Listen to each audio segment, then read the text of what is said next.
দেখো আমাদের কি বলেছে, থিটা অপনয়ন করতে বলেছে, তাই তো? থিটা অপনয়ন করতে বলেছে, দেওয়া আছে কি দুটো রিলেশন আছে যে X equals to 2 sine theta, Y equals to 3 cos theta. এই যে দুটো রিলেশন আছে, এই দুটো রিলেশন থেকে আমরা থিটাকে অপনয়ন করবো। অপনয়ন কথার অর্থ হচ্ছে বাদ দেওয়া, থিটা আমরা বাদ দেবো, মানে এই দুটো রিলেশন থেকে থিটাকে আমরা বাদ দেবো। দেখো কিভাবে বাদ দিচ্ছি।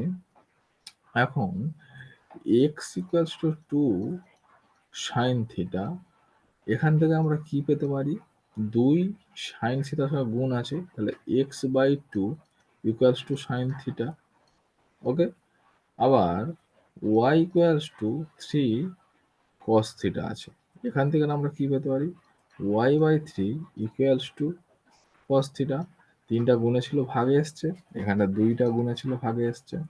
এখন আমরা কি জানি বলতো, সাইন স্কোয়ার থিটা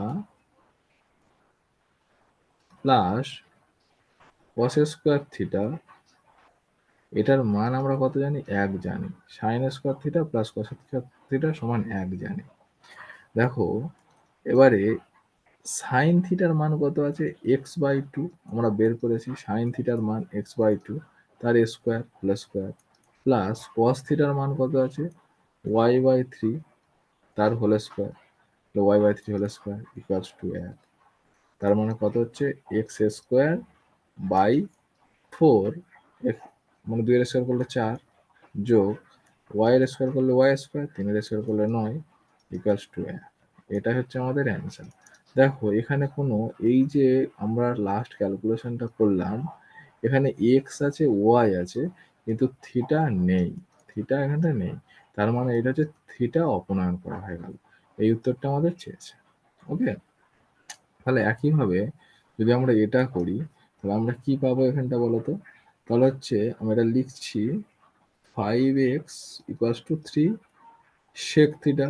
তাহলে আমরা কি করব, যে দুটো এখানটা দেখো সাইন থিটা কস থিটা বলে দিয়েছিল, এই দুজনের মধ্যে রিলেশন আমরা জানতাম। ঠিক একইভাবে এখানটা সেক দেওয়া আছে, ট্যান দেওয়া আছে, আমরা এই রিলেশন জানি, sec square theta minus tan square theta সমান 1। মানে এখানটা দেখো থিটা বেরিয়ে যাচ্ছে, তাহলে এই সূত্রটাকে আমরা ফেলার চেষ্টা করব। তাহলে এখান থেকে সেকে ফার্স্টের যে পোর্শনটা বলেছে যে 5x equals to 3 sec theta, এখান থেকে আমরা সেকের মান বের করছি। তাহলে কি হবে, 3টা গুণে আছে, এইবার এলে ভাগে হয়ে যাবে, তাহলে 5x by 3 equals to sec theta, এটা একটা হলো। আর y equals to 3 tan theta, এখান থেকে কি আসতে পারে, y by 3 equals to tan theta, তাই না? তিনটা গুণে ছিল ভাগে এলো। তাহলে এবার আমরা এখন জানি কি, এখন আমরা কি জানি, sec square theta minus tan square theta সমান 1, এটা আমরা জানি, তাই না?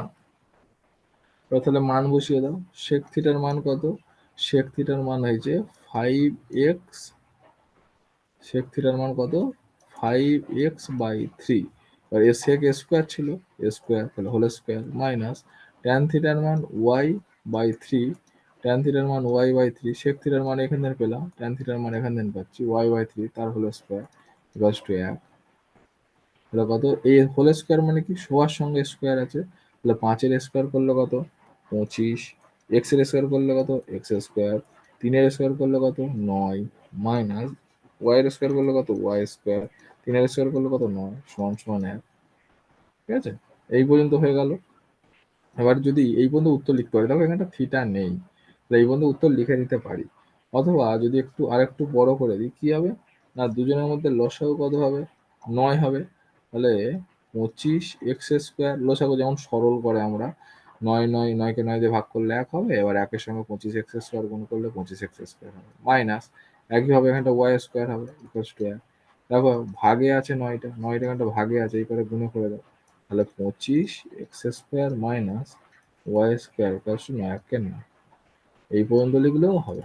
ঠিক আছে।